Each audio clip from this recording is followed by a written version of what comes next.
live. Maybe that's him. Okay. Let's see. We got it set up right. Can you point it down just a hair? That way you can get a little more him. It doesn't take that logo out. Yeah, we can go a little further back. Okay. Something like that. 2 viewers. Okay. So this is the Alta, the electric dirt bike versus the gas dirt bike. What's up, Junior?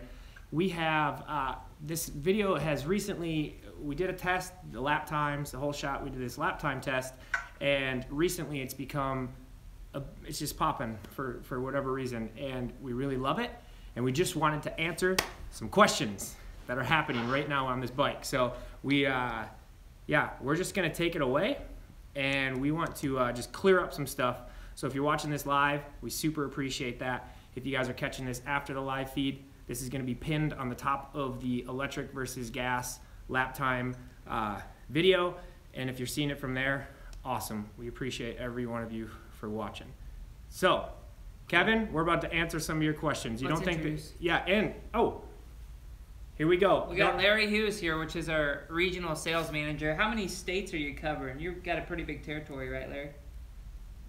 Yeah, I do. So I have the greatest state. Of course, I have Texas, and then every state that touches Texas. So Louisiana, Arkansas, Oklahoma, New Mexico, plus Kansas and Missouri. So Texas is the main state there. That's where most of the dirt bikes come from in that region.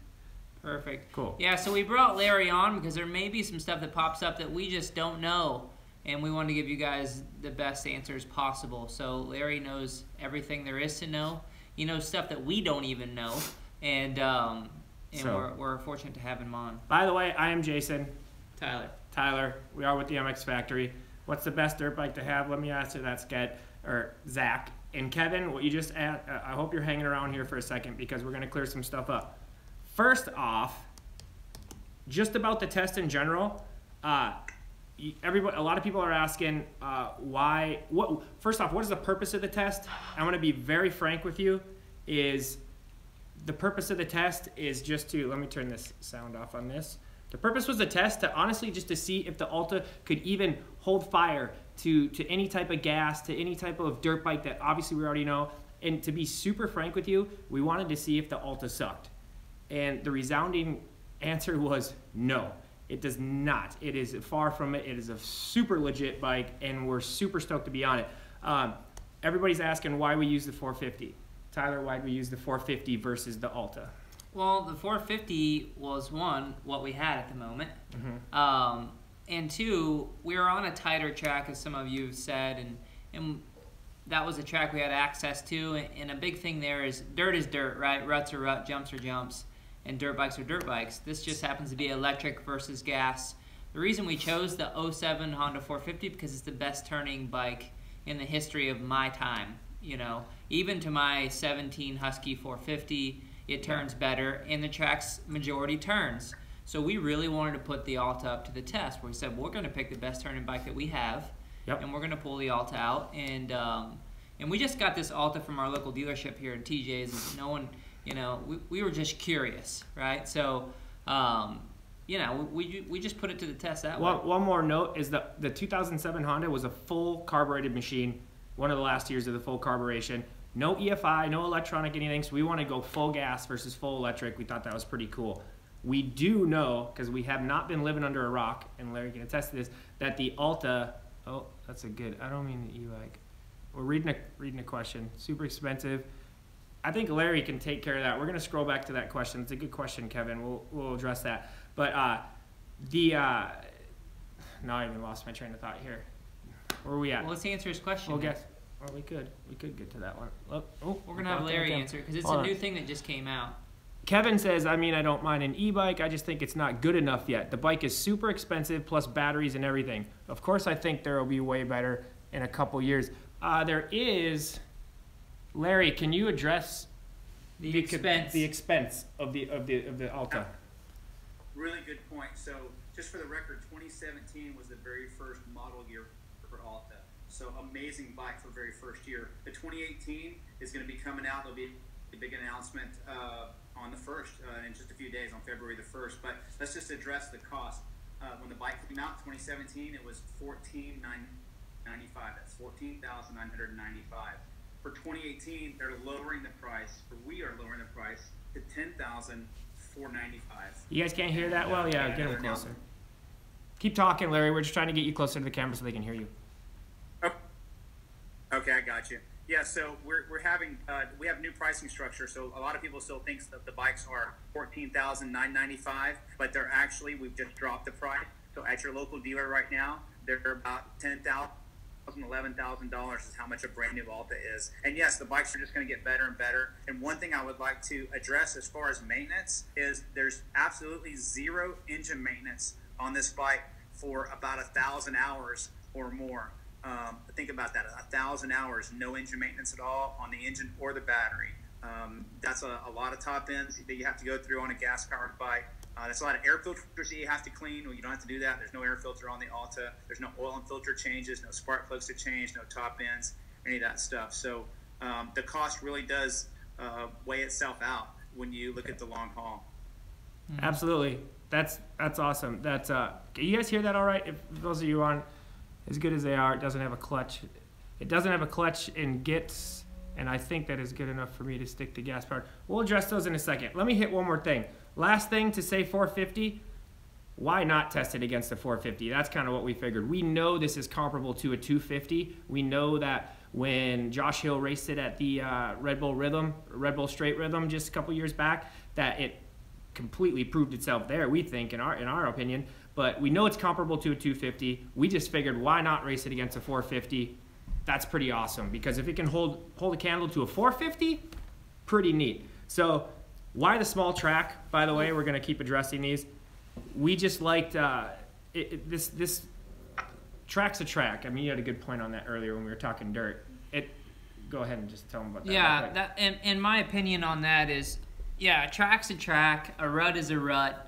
If you can do it on one, you can do it on all. As a coach, we could have loaded the bike up and took it to Red Bud. That particular bike, the suspension was not even close to being set up for me, and it was just real soft. And even the 450 wasn't great either. I know a couple people commented that I was letting up on the 450, which I wasn't. I just was smoother on the Alta. That's what it came down to. I was just able to put power to the ground on the Alta. And a lot of times when you see a decent rider ride and they know what they're doing when it comes to technique, they don't look like they're really pushing it. And that is just my riding style in general. So I could see where it's easy to say that. But yeah, a track's a track, a rut's a rut. And we just want to put them back to back. I literally got off one, onto the other, and vice versa. No brake, no analyzing, no adjusting clickers, none of that. And I think what you guys are seeing with maybe me looking like I'm holding back was that there is no clutch and there is no gears. You just turn the throttle.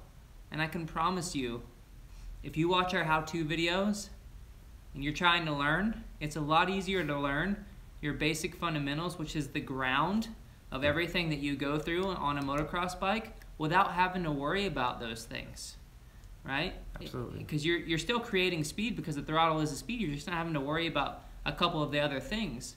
So it's the ultimate bike to learn on, because anytime you're taking something and put it in your brain, you're taking something else away, right? So if you can pull away a clutch, which I make most of my riders ride without the clutch 85 to 90% of the time anyway, or pull away the gears, you can focus on standing up and squeezing the bike or being in the right balance point with your power and your braking. So, you know, I don't think it's a bad thing. Most people don't know how to use the clutch properly. Absolutely. You know, most people don't know how to use, you know, shift properly and use engine braking properly. So, I think it's one of those things that you just got to try it before you knock it, kind of thing. And I was in the same boat. I'm like, I really want to try. I'm intrigued by new things, and I love the future. So that's what I got on, and that's kind of my opinion on it. And like I said, or not like I said, but I'd like to say that we didn't do this test to have an interest to make Alta look good. In fact, we kind of did it a little opposite. We wanted to kind of prove that gas is cool and the sound is cool and all this kind of stuff. We wanted to prove that. It blew our minds, because we're not getting paid to do this. We're not doing anything like that. This is not a paid video. This is nothing like that.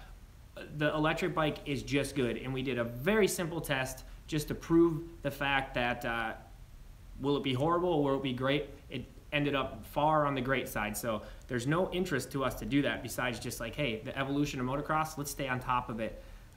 Kevin, you had a good question a minute ago. One of our viewers, Kevin, said he's worried about the beginners maybe getting whiskey throttle. On that note, on the Alta, there are 4 different settings for speed, and it's just basically 1 through 4. 1 is a very tame, very safe beginner mode.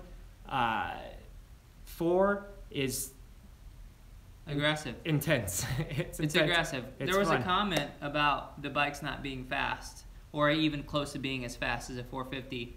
And I will tell you, on setting 4, there's no one that's on this screen that can handle that power right off the bottom. Gnarly. I rode it on 2 in all those, and even in the starts I was on 2. It's more manageable and smoother. But yeah, there's no lack of power there at all.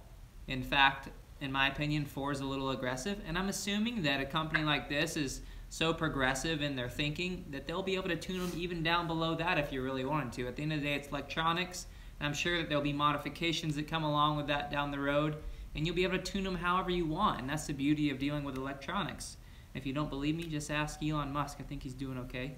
Yeah, for real. So anyways, Larry, do you got anything to add, or we got more stuff we need to talk about? We're pretty much, we're catching up. I think we're catching up on our stuff. If you guys got questions, keep sending them. But we just basically had our kind of our main points to address. That Larry, you got anything to one? And I know somebody just commented on that Larry said about the maintenance, because that's flipping amazing. I don't know how many of you guys are on here who've spend hours doing air filters and chains and all these chains obviously, but like air filters and all these different motors and adjusting your valves and adjusting all this kind of stuff. That's incredible. It blew my mind to think like, wow, that takes so much of just like the pain in the butt neck work, or leg work out of prepping these bikes for the weekend. So that was almost a selling point for me. But yeah, Larry, are there better batteries? That is a great question. That is actually something I was literally just about to bring up. What about the battery life, Larry? A lot of people are concerned about saying like, oh, gas can this and that, like how long it takes to charge this and that, but is there going to be like some kind of, or do you know about any like solution to just a battery life and additional batteries, something like that in terms of that? Yeah, that question comes up a lot, and that's a big concern. I mean, in today's technology. And Larry, I'm not interrupting, but just speak up. We have a really not so good speaker that we're working with, so thank you. All right, real good, guys. Yeah, I just want to address the battery issue, and it's all about the battery. And today's technology, the phone that I'm on right now, and everything that we do, it's all about the battery. So at Alta, the battery pack that's on this bike is the most powerful, compact battery pack in transportation in the world today. A group of engineers left Tesla, which is made right down the street from Alta, to come over to Alta and develop this battery pack. It's beyond state of the art. But and you guys want to know, okay, well, it's good, we understand all that. How long will it last? So the life expectancy of this battery is 1,000 cycles. That's a cycle. You get more than an hour or two out of a cycle. So really, the battery life, we like to say the life expectancy of this battery is about 3,000 hours before the battery has any problems at all, or you can't use it anymore. Awesome. But here, just to put that in perspective, the average rider rides less than 50 hours a year. Okay, the average. You probably got a lot of your listeners here that are a little more than average, but still, even if you rode 50 hours a year, if you rode 100 hours a year, and your battery lasted for 3,000 hours, the life expectancy of it, you probably would never ever be able to wear out that battery. So the battery technology is here. It's just getting better. The one issue that we had on the 2017 model was the battery would heat up if it was under a real heavy load. If a fast rider was on it. I know, Tyler, you rode it at Murphy's, which is a local track in the Austin area, and that it thermal limited after a few laps. It's a wide open track with a lot of traditional 4th and 5th gear straightaways. Tyler's a fast pro rider, and it thermal limits, meaning that the battery will heat up. That is something that we've addressed on the 2018 model. You won't see that problem. So, but the 2017 model that's out now, and there's only a few of them left on the floors, those bikes are good for about 90% of the dirt bike population out there, but the real fast pro guys, they need the new battery. Awesome. That's actually, I just learned some stuff there too. By the way, guys, apologize if the video's coming out blurry or something like that. We promise Larry's an incredibly good-looking man, but this is the technology we're doing. Yeah, so I want to add a little bit to, I did race the bike, and I haven't put any footage out. We do have some footage for that race. A couple things from the race. One, I was racing the pro class, and until we had a little bit of issues with the battery, I was right with the top 2 guys, like right on them, you know, and they're good local guys, and that track is also a really, really fast track. So it was competitive. Like I said before, the suspension was nowhere near being set up for me. I was just going out to have some fun and see how the bike did on a more wide open track. So we've already done what a lot of you guys are asking for, is put it on a bigger track, and it was good. The bike's plenty fast. It turns really well. The center of gravity is nice. The geometry of the frame and the suspension all works really well. However, it did. What would you call it, Larry? What was it called? Thermal limit. Thermal limit. It reached its thermal.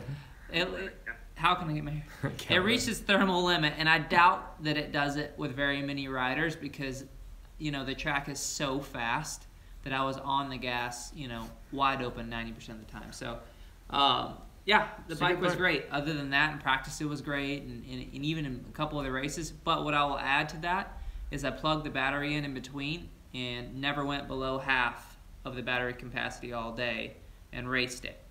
So to let you know, for you guys that are like, oh, you know, when you run out of battery, we're just going to put gas in our bike and go on, you know, you can plug it in and you can keep riding. And like I said before, for the average person, an hour of riding in a day is a lot of riding. You know, they're pooped after an hour, and it easily can hold up to that with a, you know, 20-30 minute break plugging it in. And for an average guy, it doesn't drain the battery as fast either. So with that said, keep that in mind when you guys are pulling your gas jokes on us. Yeah, because all of a sudden, no more refried beans. All of a sudden, everybody can ride for 7 hours at a time and doesn't want to stop. So don't know what changed there, but you know, big thing too. Everybody's complaining about the sound. We get it. Sound. We hate the sound. We don't like the sound. We don't like blah blah blah. Here's my answer to that. Two things. One, 4-strokes. Nobody liked the 4-stroke when it came out around 2000. Pretty much taken over the doors too. It sounds like an old man farting up a hill or something. Like, I don't know. Up a hill fart. It's an up a hill fart. That happens. I've seen those. But it's the evolution. It changed, and now we absolutely adore them. We love them. Everybody rides a 4-stroke. Can't get enough of it. The brop sounds incredible, and we love it. Hey guys, can I make a comment about the sound? Please. Yes. So here's the thing about the sound. The lack of sound has never been an issue to anybody that I've seen ride the bike. It's not, so I'm going to ask you two guys, and we haven't even talked about this. When you rode the bike, so Jason and Tyler, when you guys rode the bike, was the lack of sound an issue at all when you were riding? Absolutely not, and I'm going to even add an extra bit to that, is the fact that I have neighbors around me that give me grief, and they had no idea that I was riding, and I rode for a couple hours, was the most magical experience of the whole process. That's legit. But that's unique, and that's awesome. That's definitely a benefit. But here's the thing. Let me tell you, the lack of sound is an issue for the people watching. It kind of freaks them out, especially when it does like a 90-foot triple and they don't hear it. They kind of like, that didn't seem right. But when you ride the bike, when you're riding, that's what we're talking about. We're talking about people riding the bike. When you're riding the bike, the lack of sound is not an issue whatsoever. No. Not even close. There's actually enough sound to where you don't realize it's not. You can hear it really well. You can manage the speed based off of the RPMs really well with the sound that it produces. Yeah, 100%. We actually thought that we were going to be like, we had all kinds of video ideas. Like, we're going to, Zach, send it again so I don't have to scroll. Bike. This one's about the Alta. Hold on. But Let's just get back to the sound. But I actually thought that when you are on the bike, that's one, like, the biggest overlaying question here is, like, have you rode one yet? And that's going to be, like, that will change everything. I'm not going to lie. I'm a love the sound guy. I'm a everything. Like, when you ride one of these things, it changes absolutely everything. You realize, you're like, it's definitely not loud, but we had ideas. We're going to, like, make all these fun videos with talking on a cell phone next to it or on it or this and that. It's not that quiet. When you're on the bike, it's not like you're, like, mute. But what is pretty cool is you can actually really hear your thoughts. You can hear it, like, you can, it's probably going to be like change the game. You can talk to your buddies a little bit when you're on the track, but it's it's not as quiet. It's not mute, but once you're on the bike, I'm talking on the seat, hands on the bars, hands on the grip, different experience altogether. If you guys ride one of these things, you would, I swear to you, 75% of these comments would be different because you guys wouldn't be hating. You'd be maybe stubborn to be a believer, but you will be a believer. Not a believer. Nothing to do with Justin Bieber. We could teach him how to ride something. Question, Larry. Is there going to be a demo tour in 2018? I know we didn't even talk about it, but for the guys that haven't gotten a chance to ride them, are they going to be able to look up something and say, okay, the thing's going to be a couple hours from my house, worth the drive to try it out? Is that going to be a thing? Yeah, absolutely. Great question. Thank you for throwing that up there, Tyler. Yes, there will be a demo tour, and it'll be tied in with our dealers. But I'll tell you right now, and we'll bring tons of demos and vans. But here's the other thing. Right now, anybody in the country, if there's an Alta dealer anywhere near you, and just go to our website to find out, just about every single Alta dealer in the country, and there's, I don't know, about 50 of them right now across the United States, almost every one of them have demos, and all you got to do is call and say, I want to ride one, and they'll schedule a ride. And since you mentioned that, TJ's, the dealer in Austin, they're having a demo day this Sunday, Super Bowl Sunday, but way before kickoff at Powell Ranch near Bastrop. So anybody's welcome to that that's in that area. So yeah, if you want to demo one, that's the easiest thing in the world. Just call your closest Alta dealer. They've got demos on their, probably that they have. Almost every single Alta dealer has a demo. And all you do is call them, and they ride it for free. Right on. Ride the future for free. It'll change everything. Kevin, by the way, can an Alta do a wheelie? Funny you asked that. We have a video on that. So check out our channel. We literally have a how to wheelie an electric dirt bike. It is the Alta Redshift 250. All right, next question for you, Larry. We just had a comment come through. I'm interested in the Alta. Will it be available in Australia? Good question. International. We are working on that. I don't know how soon. We're still building. 2017 was our first year. We're building our dealer network in the United States first, and then we are trying to go abroad. I mean, we have worldwide demand. We'd love to go Australia. We know it's a good market. They will be there eventually. When? I don't know. Next one that popped up on the screen, and this is one that you could kind of talk about, Larry, is they're not allowing them to race in AMA races. And I did race the vet class. No one gave me any grief. It was an AMA race. So I think that there may be some stuff there, and I'm pretty positive there probably is going to be some new rules coming soon. But Larry, let them know what you think there. Yeah, there is official ruling on it. Right now at Alta, we want the bike to race in the 250 Supercross class right now. That's what we want, okay? It's not legal there yet. AMA is taking it step by step. For 2017, they didn't have it legal for any class. For 2018 in AMA racing, it's legal for any open CC class. So basically, that's any of the vet classes for now. So that's what it's legal for in AMA racing. I qualified for Loretta's this last year on my YZ125 for the over 50 class. I think I'm going to try on one of these guys this year, and we'll see about the new 2018 model. I should have mine in about another 30 days or so. But yeah, any AMA, it's any open CC class right now, so that would be any vet class. Any other promoter or any other race across the country, you just have to check with your promoter. I don't see any reason why it wouldn't be legal for any other of the non-AMA racing. Perfect. Yeah, I'm with you on that Loretta Lynn's thing. I'll make the push with you. I'll do the half of your class, plus 25. Okay, here we go. So you called MX Sports. And yeah, you may have called MX Sports, and they said no for 2017. Yeah. But apparently for 2018, they've got that sorted out. Maybe call them back. Tell them Tyler Livesey sent you. I don't know. Maybe don't do that. Yeah. Oh, they said no for 2018. Call them again. Maybe yesterday they said no for 2018. Racing for the Sun.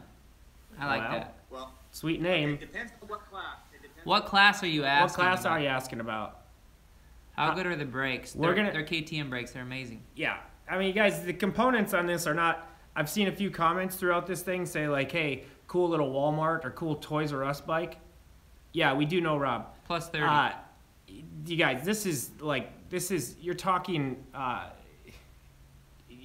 no, it's just, I don't even have an answer for that. You're talking a legitimate racing machine that you know, got through Josh Hill on the Red Bull. It's got, guys, go on YouTube. We're not the only video out there. This thing's around. This thing's happening. So this is oh, cool. That's cool, Trevor. This is like a legitimate components, legitimate everything. This is not just some kind of knockoff weird thing. Let's just get it out and be cool. There have been electric bikes in the past that have been a lot cheaper, Chinese stuff or whatever, but like this is a legitimate deal here. The Tesla creators. I mean, this is, we're talking big money, big time here. So don't think this is anything chintzy on this thing. This is a real dirt bike. So tell me this, Larry. From what I understand, the chassis is Alta's, obviously. The suspension is WP, which is the same thing KTM and Husqvarna run. The rear swing arm, is it KTM-ish? It's WP. WP makes the arm. Okay. WP swing arm as well. Yeah. Okay, so WP, so it's basically the same setup as a KTM. The wheels are actually really good wheels. The brakes are Brembo, am I correct? Okay. Yeah, Brembo brakes, which work fantastic, and then Warp 9 wheels. Warp 9 wheels, Brembo brakes, which are on any dirt bike. Well, not all day, but you can buy them for any dirt bike. Naken handlebars and Naken triple clamps. Cool. Perfect. Yeah. Oh, they have Naken clamps and bars. Oh, perfect. So a 250, I think 250 is running right at $9,000. The KTM's right at $10,000, I believe, retail. So they're competitive. Their new price drop is probably the best thing that I've seen. And as far as consumer goes, it's super competitive now, and it makes sense for even a guy like myself who's gotten free bikes for most of my riding career. Now don't, as much as I used to, at least. I would buy this bike, you know. 100%. At that price point, I would buy the bike and race it in the 250 class because it's fun, right? I've raced for 25 years, and sometimes when you do that at the level that I was trying to do it at, it doesn't become as fun. So this was just like a breath of fresh air. Like, wow, this is a lot of fun. So I think it's worth every penny, in my opinion, you know, based off of my experience so far. And I would love to hear you guys' feedback. If you guys go hit a demo, make sure you comment on this and let us know how it goes. I think you're gonna agree with us on this. We're not the smartest man bun wearing dudes, but we have ridden dirt bikes for a long time, and we do understand what they're supposed to do. Absolutely. And for anybody, because I've gotten in some little text wars when I comment on our channel of people who think the YZ125 or any 125, not knocking anything Yamaha or anything like that, but you think the 125s could compete with this thing? I'm sorry. It's just not going to happen. It's not going to happen. This thing's a full race machine, especially when you crank it up to that setting, even 2, 3, whatever. But this is, yeah. Mark, are the tires, everything's normal dirt bike, chains, sprockets, everything's dirt bike. You just don't need oil. Oil. Air filters. Top ends, bottom ends. Coolant. Oh, is there some type of oil on these? I actually do. Yeah, I'm sure there's some sort of gearbox oil. Gearbox oil, yeah. Yeah, there is enough oil in there to fill the bottom of a ratio right cup. I mean, it's hardly any oil, and it never needs to be changed, you know. Yeah. Oh, okay. That's good to know. I didn't know that. Somebody did ask that, and I wasn't quite sure. 40 cc's of oil. There you go. He already knows. Yeah. You have one. This guy has one that's on here. He says he loves it better than his other bikes. Oh, so they have one. Yeah. How long does it take? It's way up. Oh, it's way up? Yeah. Oh. Way up. Like, you're not going to get there. Oh, gotcha. Y'all didn't have to come. Moto X Pod show. We should have y'all on. Yeah, let's do it. We do stuff. So, for under $5,000, what is a good bike to ride for fun? All of them for under $5,000. Yeah, yeah. Pick. Nah, well, let's start, just to stay on topic, we're already 29 minutes into this. I thought this would be like a 10, 15-minute little thing. I hope you guys have learned from this. I hope you guys have taken away some stuff. We were just kind of, I'm sorry I've been looking down most of the time, but I've just been kind of scrolling through all the comments, seeing if, it excites me when I see like nice Walmart bike on a comment. From Freddie the Boss, by the way. And I think that is hilarious because all I have to say is, have you rode one yet? And will you take the time to go out to a demo and try to get your legs over this thing, because it will change everything. So I I don't really think we have much more here. I think we've covered kind of our bases. We're going to post this to the top of our last video, and which is going to maybe keep going fire. Maybe it won't, but we're gonna make some more. We also have a cornering comparison video. We're going to get this. Got to see that one. Yeah, we got more Alta. We got more electric videos. Haters, lovers, we're bringing it out to everybody because we're kind of obsessed with this thing. It's the future, whether we like it or not. We didn't think 4-strokes were going to happen, but it is. This is a future without air filters. Sorry, Twin Air. Sorry, Twin Air. Sorry, all air filter companies, but this is a huge deal. So if you guys take time to actually throw your leg over one and hop on that bandwagon. What if Russia hacks your Alta? What if Russia hacks my Alta? Good question. Great question. I think you'd have to be making millions for them to be concerned, so you're probably going to be safe. Yeah. I think we then you go down to your bomb shelter and you don't come out for a long time. So anyway, Twin Air. Hey guys, gas bikes aren't going anywhere. We just have we're living in an amazing time that is also bringing just a whole other class of just evolution and speed. And in a few years, I cannot wait to see where Alta's going with all this. So, and we'll take one more question from Trevor. That's a good question. How much do they weigh compared to a normal gas bike? Larry, do you know offhand? That's a really good question. So when I'm doing demos, and by the way, when I've done demos, every time somebody gets off of this thing, they take their helmet off, they got a big, gigantic smile on their face the first time they ride that. But when they ask me that question at demos, I say, hey, go ride it first and tell me if it feels like a 125, a 250, or a 450. And so they go, okay. And so they get on it, they ride. Most people, when they come back, they said, man, it feels like between like a 125 and a 250. And it does, but it's actually, when you go to pick the bike up and put it on a stand, you're like, wow, what the heck's going on? It weighs 267 pounds, but it doesn't feel like it because you don't have all the rotating mass of the motor and because of the way the bike is balanced and how low the weight is. But really, the biggest factor of the lightweight feel it has is it doesn't have all the rotating mass, especially a 450 that has all the, or a 4-stroke, that has all the, the crank, the valves, and all those moving parts. But yeah, the dry weight, of course it's all dry, is 267 pounds. There you go. You don't feel it. I can promise you that. It definitely feels balanced and it feels nice. And when you jump, it feels stable, which is a big thing for a lot of people. So that's that. I think we're good with this one. Larry, we do appreciate you coming on. Stay on. I want to talk to you for a minute. Thank you, guys. Okay. We love doing this stuff. We're excited about this channel. You guys, it's just to jump in, for anybody who's still commenting, and I point at you guys a lot, like you're right there, but sorry. You are, sort of. I do, but you are there. You're right with us. For anybody who's commenting, please leave the comments in the bottom, and I'll ask Larry, I'll ask Tyler, we'll get it answered. Any comment, I will personally answer every comment in the bottom of this video. So if we did not get to your question, we do apologize, but I promise I will get you the answer to the best of my ability. Cool, we done? Larry, thank you for the help. Thanks, here. Larry. It's always nice to have someone that's been in the sport for how many years? A lot, Tyler. A lot. Yeah, he's not going to give it away, but he already said he's riding plus 50, so I'm going to say it's close to 40 years. Yeah. We'll go somewhere around there. Thanks, I'm 55. I'm 56 now. I won an amateur championship when I was 12. Oh, okay. Amateur championship he won when he was 12, and he's 56 now. So, and guess what? He's ready for some change, and he's still running with it. And he's going to Loretta's on an Alta this year. That's cool. Look forward to seeing Larry Hughes at Loretta's. We look forward to seeing more comments, and hopefully you guys are enjoying the videos. We're enjoying making them. We got some new stuff coming out. We're going to point at you some more. Pointing. See you guys. If my mom and my dad, and are you guys watching? If you guys are still watching this, I love you. We love you guys. We love you. Thanks for dinner. Thanks for dinner. It was awesome. All right. See ya. Guys. See ya. Thanks, guys.